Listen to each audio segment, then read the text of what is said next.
వీక్షకులకు స్వాగతం, నమస్కారం. రఘురామకృష్ణరాజు గారు, పివి సునీల్ కుమార్, వీరిద్దరి వాదనలో ఎవరి వాదనలో బలమెంత ఉంది, ఎవరి వాదన కరెక్ట్, ఎవరి వాదన కరెక్ట్ కాదు అడిగి తెలుసుకునే ప్రయత్నం చేద్దాం. విశ్లేషించడానికి, వివరించడానికి మనతో పాటు ఉన్నారు ప్రముఖ ఆర్థిక, రాజకీయ, సామాజిక విశ్లేషకులు కొత్త రవీంద్రబాబు గారు. వారిని మరిన్ని విశేషాలు తెలుసుకుందాం. సార్ నమస్తే. నమస్తే. రఘురామకృష్ణరాజు గారు ఆయన అరెస్ట్ చేయటం, ఆయన హింసించడం తెలిసిన చరిత్ర మనకి. దారుణంగానే హింసించారు. దాని మీద ఆయన పోరాడుతున్నాడు, ఆయన కేసు పెట్టారు, కోర్టుకి వెళ్ళారు, నడుస్తూ ఉంది. ఆ కేసులో పివి సునీల్ కుమార్ని మొన్న విచారణ జరిపారు ఫస్ట్ టైం. ఆయన సస్పెన్షన్కి ఈ కేసుకు ఒక రకంగా సంబంధం లేదు సార్. కానీ పివి సునీల్ కుమార్ గారు ఈయన మీద ఆరోపణలు చేస్తా, ట్వీట్లు చేస్తా ఆయన ఒక రకమైన ఎలిగేషన్ చేస్తున్నారు. ఆయన సస్పెండ్ చేసింది ఒక కారణం చేత అయితే, ఆయన రఘురామకృష్ణరాజు గారిని సస్పెండ్ చేయమని కోరటం విచిత్రంగా, విడ్డూరంగా ఉంది. దీన్ని ఎట్లా చూస్తారు, ఎట్లా విశ్లేషిస్తారు? ఆంధ్రప్రదేశ్ రాష్ట్రంలో దురదృష్టవశాత్తు వైఎస్ఆర్ కాంగ్రెస్ పార్టీ పరిపాలించిన 5 సంవత్సరాల కాలంలో పివి సునీల్ కుమార్ ఒక సీనియర్ ఐపీఎస్ అధికారిగా ఉండి పూర్తి స్థాయిలో అధికార దుర్వినియోగం చేసి ఎన్నో అక్రమాలు, అన్యాయాలు, దోపిడీలు చేసి జగన్ రెడ్డి గారి కళ్ళల్లో ఆనందం చూడాలని ఒకే ఒక సంకల్పంతో ఇన్ని ఎలిగేషన్స్ ఉన్న ఒక ఐపీఎస్ ఆఫీసర్. సో ప్రస్తుతం ఇప్పుడు లేటెస్ట్ జరుగుతున్న ట్రోలింగ్స్ ఏంటంటే, ఈ సీనియర్ ఐపీఎస్గా చెప్పబడుతున్న సునీల్ కుమారు డిప్యూటీ స్పీకర్ రఘురామకృష్ణరాజుని సస్పెండ్ చేయాలా ఒక ట్వీట్ పెట్టాడు. సో ఆ ట్వీట్ సారాంశం ఏంటంటే, విచారణ జరుగుతున్న నేపథ్యంలో విచారణకి ఇబ్బంది కలగకూడదు అని చెప్పి నన్ను సర్వీస్ నుంచి సస్పెండ్ చేశారు, కాబట్టి రఘురామకృష్ణరాజు గారి మీద కూడా విచారణ జరుగుతుంది, ఆయన్ని కూడా నాలాగే సస్పెండ్ చేయాలి, న్యాయ వ్యవస్థలో అందరికీ సమన్యాయం ఉండాలి. ఆయన మీద ఏం విచారణ జరుగుతుందని రఘురామకృష్ణరాజు గారు ఆయన ఇచ్చిన ట్వీట్ ఇది వివాదాస్పదమైంది. సరే, number 1. Number 2, PV Sunil Kumar పేరు చెప్పగానే రఘురామకృష్ణరాజు కస్టోడియల్ టార్చరు, ఆయన మీద హత్యాయత్నం చేశాడు ఈ సదరు వ్యక్తి, ఎవరి కళ్ళల్లోనూ ఆనందం చూడటం కోసం అనేది అందరికీ గుర్తొచ్చేటువంటి అంశం. మీరు ఇంతకు ముందే ప్రస్తావించారో ఆ కేసు ముందుకు ఏమి వెళ్ళలా. ఒకసారి విచారణకు అటెండ్ అయ్యాడు, అవ్వలేదు. రెండోసారి అటెండ్ అయ్యి తెలియదు, గుర్తులేదు, మర్చిపోయా అన్నాడు. మూడోసారి మళ్ళీ పిలుస్తారు విచారణకి. అది అంతకంటే ముందుకు వెళ్ళలా రఘురామకృష్ణరాజు గారు ఎంత పోరాడినప్పటికీ. అయితే ఇప్పుడు ఈయన చేసిన ట్వీట్లో సారాంశం ఏంటంటే, అభియోగం ఏంటంటే, రఘురామకృష్ణరాజు బేసికల్గా బిజినెస్ పర్సన్, ఆయనకి రకరకాల బిజినెస్ వ్యవహారాలు, లావాదేవీలు ఉన్నాయి. అందులో భాగంగా ఎవడైనా ఏ బిజినెస్ పర్సన్ అయినా బ్యాంకుల్లో లోన్లు తీసుకుంటారు. రఘురామకృష్ణరాజు గారు బ్యాంక్స్ నుంచి ఒక 900 కోట్లు ఎంతో లోన్స్ తీసుకున్న తర్వాత ఆ లోన్స్ మొత్తం ఆ పర్పస్ ఆఫ్ యూటిలైజేషన్ దేనికోసం అయితే తీసుకున్నారో దానికోసం యూటిలైజ్ చేయకుండా పర్సనల్ అకౌంట్స్లోకి, డిఫరెంట్ అకౌంట్స్లోకి వాటిని ట్రాన్స్ఫర్ చేశారు. మిస్యూటిలైజేషన్ ఆఫ్ లోన్ అమౌంట్ అనేది ఒక అభియోగం. ఈ అభియోగం మీద, ఎందుకంటే ఫైనాన్షియల్ రిలేటెడ్ మ్యాటర్ కాబట్టి, ఆర్థిక వ్యవహార లావాదేవీలు కాబట్టి, సిబిఐ వాళ్ళు ఈయన దగ్గరికి విచారణ చేయాలని వచ్చారు. రఘురామకృష్ణరాజు డిప్యూటీ స్పీకర్ ప్రస్తుతం. అప్పుడు రఘురామకృష్ణరాజు ఏం చేశాడంటే, నాకు నోటీస్ ఇవ్వాలి కదా, ఫస్ట్ సిబిఐ వాళ్ళు నోటీస్ ఇవ్వకుండా డైరెక్ట్గా నాకు విచారణకు రావటం ఏంటి, ఐ అబ్జెక్ట్ దిస్ అని చెప్పి సుప్రీంకోర్టులో పిటిషన్ వేశాడు.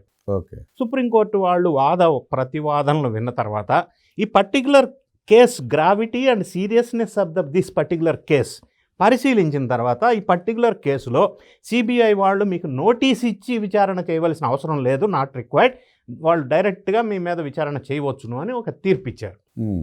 ఇది జరిగిన వెంటనే కొంతమంది దుష్టశక్తులు, వైఎస్ఆర్ కాంగ్రెస్ పార్టీ నేపథ్యంలో ఉన్న నాయకులు, ఇంకేముంది రఘురామకృష్ణరాజుకి సుప్రీంకోర్టులో చుక్కెదురు, అదేదో మిగతా కేసులు చుక్కెదురు అయినట్టు. ఏంది చుక్కెదురు? సుప్రీంకోర్టు వాళ్ళు ఏం చెప్పారు, నోటీస్ ఇవ్వకపోయినా ఈ కేసులో no, not required, not essential, వాళ్ళు దర్యాప్తు చేయవచ్చు సిబిఐ వాళ్ళు అని చెప్పారు. ఇంకా దర్యాప్తు స్టార్ట్ చేస్తారు.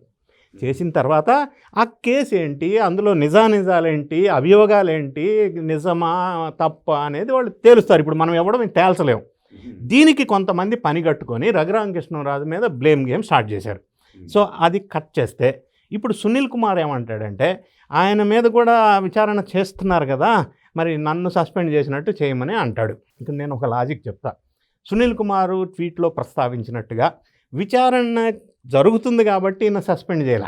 ఈయన మీద చాలా ఎలిగేషన్స్ ఉన్నాయి.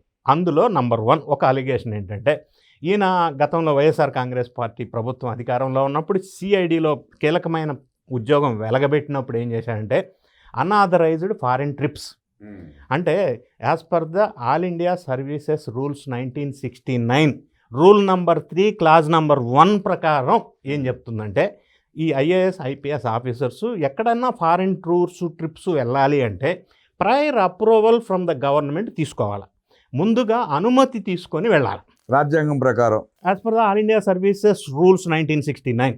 ఆ rules all India services rules వచ్చింది కూడా రాజ్యాంగం ప్రకారమే కదా. అంటే these officers will be governed under monitored under all India services rules.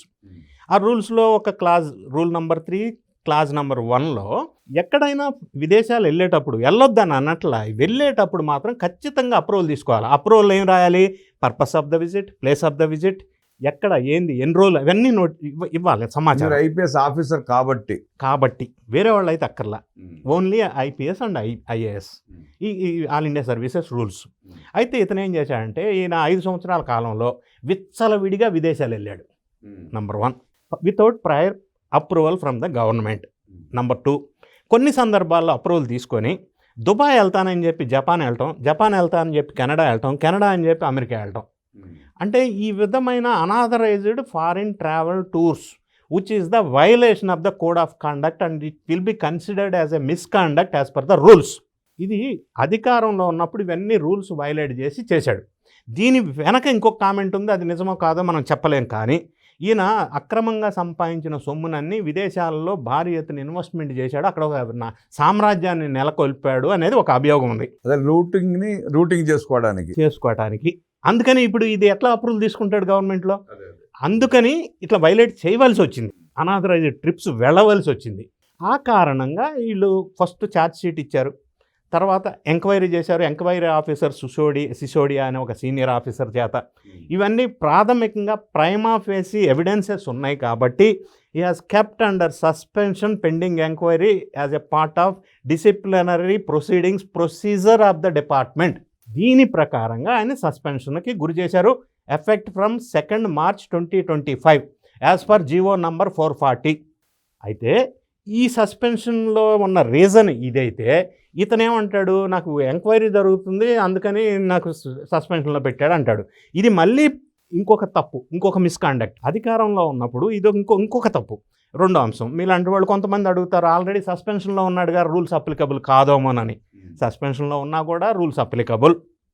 వీటన్నిటితో పాటుగా ఇంకా చాలా రూల్స్ అతిక్రమించాడు. ఫర్ ఎగ్జాంపుల్, రాజకీయాల గురించి, ప్రభుత్వం గురించి విమర్శలు చేయకూడదు ఐఏఎస్ ఐపీఎస్ ఆఫీసర్స్ డ్యూటీలో ఉన్నప్పుడు, అంటే సర్వీస్లో ఉన్నప్పుడు. మరి ఈయన ఈ మధ్య కాలంలో కాపులు ముఖ్యమంత్రి కావాలా, దళితులు ఉప ముఖ్యమంత్రి కావాలా అంటే నా ఉద్దేశం కావద్దని కాదు, వేరే వాళ్ళు కామెంట్ చేయొచ్చు. నేను అది కాదు పాయింట్. ఇక్కడ ఈ సర్వీస్లో ఉన్నవాళ్ళు ఈ మాటలు మాట్లాడకూడదు అని రూల్స్ చెప్తా ఉన్నాయి. రాజ్యాంగాన్ని అవపోసన పెట్టిన ఆయన, అంబేద్కరిస్ట్ అయిన ఆయన రాజ్యాంగాన్ని ఉల్లంఘిస్తూ ఇన్ని కార్యక్రమాలు ఎందుకు చేపడుతున్నాడు అంటారు? అదే దానికి వస్తా. ఎందుకు ఏమై ఉండొచ్చు? ఒకటి, ఈయనకి తెలుసు అది తప్పని, తెలియక చేశాడని నేను అనట్లా. మీరు అన్నారే అంబేద్కర్ పేరుతోటి ఒక ఫామ్ చేశాడు ఒక సంస్థని, అది కూడా వైలేషన్ ఆఫ్ ద రూల్స్. ఈయన మాట్లాడే మాటలు violation of the rules, government మీద comments violation of the rules. ఉల్లంఘించిన అన్ని రాజ్యాంగంలో పొందుపరిచింది అంబేద్కర్ గారే. మరి అన్నీ వైలేట్ చేశాడు. ఇక ఎందుకు అనేది నా లాజికల్ అనాలిసిస్ ఏంటంటే, నాకు ఇంతకుముందు గతంలో సిఐగా పనిచేసిన గోరంట్ల మాధవ్ తర్వాత కాలక్రమంలో వైఎస్ఆర్ కాంగ్రెస్ పార్టీ నీడలో ఎంపీ అయ్యాడు. ఏదో గాలిలో కొట్టుకొచ్చిన వ్యవహారంలో అయింది. అప్పుడు మొత్తానికి పార్టీ ఆదరించింది అంటున్నా నేను. పార్టీ గొడుగు కింద చేరాడు అంటున్నా. సరే గెలిచాడు, ఇప్పుడు ఓడిపోయాడు, అది వేరే విషయం. సో ఈయన ఆలోచన కూడా ఏమై ఉండవచ్చు అంటే, ఇవన్నీ అభియోగాలు అలిగేషన్స్ ఒకవేళ విచారణ జరిపి రఘురామకృష్ణరాజు గారు డిఓపిటీకి ఒక లెటర్ రాశారు. ఈ డీటెయిల్స్ ఇన్ని అలిగేషన్స్ ఉన్నాయి, విచారణ చేసి టెర్మినేషన్ చేయమని. సరే విచారణ చేసిన తర్వాత ఒకటి ఆప్షన్ 1 టెర్మినేట్ చేయొచ్చు. టెర్మినేట్ చేస్తే ఈయన సెంట్రల్ అడ్మినిస్ట్రేటివ్ ట్రిబ్యునల్కి వెళ్ళొచ్చు, కోర్టుకి వెళ్ళొచ్చు. లేదా టెర్మినేషన్ అవుతానని తెలుసు కాబట్టి ముందుగానే రిజైన్ చేయొచ్చు. ఒకవేళ టెర్మినేషన్ అయినా ముందుగా రిజైన్ చేసినా ఈయన రాజకీయంగా ఒక గొడుగు కింద చేరే అవకాశం స్పష్టంగా ఉంది. ఎవరు ఆ రాజకీయ పార్టీ ఈయనకు ఆదరణ ఇచ్చేది? ఎవరైతే ఈయన సర్వీస్లో ఉన్నప్పుడు శుభ ఆశీస్సులు ఇచ్చారో, ఎవరి కళ్ళల్లో ఆనందం కోసం ఈయన అక్రమాలు చేశారో ఆ రాజకీయ పార్టీ ఈరోజు ఆయనకి గొడుగు నీడ ఇస్తుంది. అది ఆ సంస్కృతి ఉంది వైఎస్ఆర్ కాంగ్రెస్ పార్టీలో. అప్పుడు ఆ రాజకీయ పార్టీ గొడుగు ఎగిరిపోతే ఇంకా నీడమేస్తుంది. గొడుగు ఎగిరిపోతుందని మీరు అంటున్నారు, ఎగిరిపోయింది. ఏమో గుర్రం ఎగిరినా ఎగరవచ్చు అని వాళ్ళు అంటున్నారు. ఇప్పుడు అధికారంలోకి వచ్చినాక 2 నెలల్లో పీపీపీ నేతృత్వంలో కాంట్రాక్ట్ తీసుకున్న సంస్థల్ని జైలుకు పంపిస్తా అంటున్నాడు. అంటే అధికారంలోకి వచ్చేది ఉందా, 2 నెలల్లో పంపించేది ఉందా, అది డిఫరెంట్ సబ్జెక్ట్. అది గాల్లో దీపం లాంటి పరిస్థితి. పడవ మునిగిపోయింది, అది వేరే విషయం. సో ఇదొక ఎగ్జాంపుల్. ఇంకొక ఎగ్జాంపుల్ నాకు గుర్తొచ్చింది. పులివెందుల్లో బాబాయ్ హత్య కేసులో నిందితులకి సహకరించిన అప్పటి సర్కిల్ ఇన్స్పెక్టర్ శంకరయ్య, ఆయన కూడా ప్రస్తుత ముఖ్యమంత్రి మీద నోటీసులు పంపించే ధైర్యం ఎలా చేశాడు? వెనక ఏ వ్యక్తో శక్తో లేకుండా, వెనక ఏదో అష్యూరెన్స్ లేకుండా. సో ఇటువంటి కొంతమంది కీలకమైన అధికారంలో ఉన్నటువంటి అధికారులు కొంతమంది రాజకీయ పార్టీలకి ప్రభావానికి లోనై నెక్స్ట్ ఈ జీవితాంతం అక్రమంగా సంపాదించిన ఇటువంటి వ్యక్తులు అది దాచుకోవటానికి ఒక రాజకీయ పార్టీ నీడ కావాలా. ఆ నీడ ఏ పార్టీ ఇస్తుంది? ఆంధ్ర 2 తెలుగు రాష్ట్రాల్లో వైఎస్ఆర్సీపీ ఇస్తుంది. సో ఈ సదరు సునీల్ కుమార్ ఐపీఎస్ కూడా ఆ బాటలో వెళ్తున్నాడు అనేది ఇప్పుడు ఈయన చేస్తున్న మాటలు, ట్వీట్లు ఇవన్నీ కూడా మనకు అర్థమవుతున్నాయి. ఇప్పుడు రఘురామకృష్ణరాజుని సస్పెండ్ చేయాలన్నారు. ఎవరు సస్పెండ్ చేయాలి? డిప్యూటీ స్పీకర్ని ఎవరు చేస్తారు? ఎవరు సస్పెండ్ చేసే అధికారం, అపాయింటింగ్ అధికారం ఎవరికి ఉంటుందో సస్పెండ్ చేసే అధికారం ఎవరు సస్పెండ్ చేయాలి? డిప్యూటీ స్పీకర్ని. నెంబర్ 1. నెంబర్ 2, డిప్యూటీ స్పీకర్ హోదాలో, ఎమ్మెల్యే హోదాలో ఆయన మీద అవినీతి ఆరోపణలు, కేసులు ఏమన్నా ఉన్నాయా? లేవు. మరి ఏ బేస్ తోటి, ఏ లాజిక్ తోటి, దేనితోటి ఆయన మీద సస్పెండ్ చేస్తారు? సంబంధం లేని వ్యాఖ్యలు. అంటే నేనేమంటానంటే సునీల్ కుమార్కి రఘురామకృష్ణరాజు మీద కోపం ఉంటే ఉండవచ్చు గాక, వ్యక్తిగతంగా అది వ్యక్తిగతం. కానీ ఒక అధికారం, ఐపీఎస్ ర్యాంక్ ఒకటి ఉంది కదా, ఈ విధంగా ఉన్న వ్యక్తి డిప్యూటీ స్పీకర్ను ఉద్దేశించి ఈ విధంగా మాట్లాడటం అనేది, ఇతను ఏ విధమైన ఐపీఎస్ ఆఫీసర్ అయ్యాడు అనేది ఒక అనుమానం నాలాంటి వాళ్ళకి కలుగుతుంది. అటువంటి మాటలు మాట్లాడవచ్చా? ఎవరు ఎందుకు సస్పెండ్ చేస్తారు? రీజన్ ఏంటి చెప్పండి? Baseless false allegations. ఇవన్నీ ఎందుకు చేస్తున్నారంటే ఎవరో పక్కన సపోర్ట్ చేస్తున్నారు అనేది నాకు అనిపిస్తూ ఉంది. అంటే వాళ్ళ మీద వచ్చిన ఎలిగేషన్స్ని పక్కదారి పట్టేసిన కోసం ఇట్లాంటి మాటలు మాట్లాడతారు. కానీ రాజ్యాంగాన్ని అవసరం కోసం పెట్టి అంబేద్కర్ ఇష్టనంటూ అంబేద్కర్ రాసిన రాజ్యాంగం ఉల్లంఘిస్తున్న పివి సునీల్ కుమార్ లాంటి వ్యక్తుల్ని ప్రజలు నమ్మే పరిస్థితి ఉంటుందంటారా? ఎట్టి పరిస్థితుల్లో నమ్మరు. ఇప్పుడు కాదు, అప్పుడు నమ్మరు, ఇప్పుడు నమ్మరు, ఎప్పుడు నమ్మరు. ఈ బ్యాచ్ అంతా ఒక డిఎన్ఏ, ఒక పార్టీలో డిఎన్ఏలో భాగం. వీళ్ళు అందరికీ అన్నీ అర్థమవుతున్నాయి. ఇవాళ రేపు ఇంతకు ముందులాగా లేదు, టెక్నాలజీ పెరిగింది, అందరికీ అన్నీ అర్థమవుతుంది. వీళ్ళు చేసిన తప్పుల్ని కప్పిపుచ్చుకోవడానికి అంబేద్కర్ లాంటి వ్యక్తులను వాడుకోవడం తప్ప ఏం కనపట్టలేదు అక్కడ. అంబేద్కర్ లాంటి వ్యక్తుల్ని వాడుకోవటం, అధికార దుర్వినియోగం చేయటం, ఇంకొక అధికారంలో ఉన్న గొప్ప వ్యక్తులను బ్లేమ్ చేయటం, కుల మతాలను రెచ్చగొట్టే ప్రయత్నం చేయడం, ఇది ప్రధానంగా వీళ్ళు ఎంచుకున్నటువంటి మార్గం. అది ఎప్పటికీ సత్ఫలితాలని ఇవ్వదు, వీళ్ళకి ఇవ్వదు, వీళ్ళు సపోర్ట్ చేస్తున్న పార్టీలకి ఇవ్వదు. కుల రాజకీయాల్ని, మత రాజకీయాలను రెచ్చగొడుతూ అంబేద్కర్ భావజాలను కూడా వాడుకొని తమ తప్పిదాలను కప్పిపుచ్చుకునే ప్రయత్నం చేస్తున్న పివి సునీల్ కుమార్ లాంటి వ్యక్తుల్ని ప్రజలు నమ్మే పరిస్థితి ఉండదని, ఆ ఎత్తిపోయిన పార్టీ గొడుగు కింద చేరిన ఆదరించే పరిస్థితి ఉండదంటూ విశ్లేషించిన రవీంద్రబాబు గారికి ధన్యవాదాలు తెలియజేస్తూ నమస్కారం.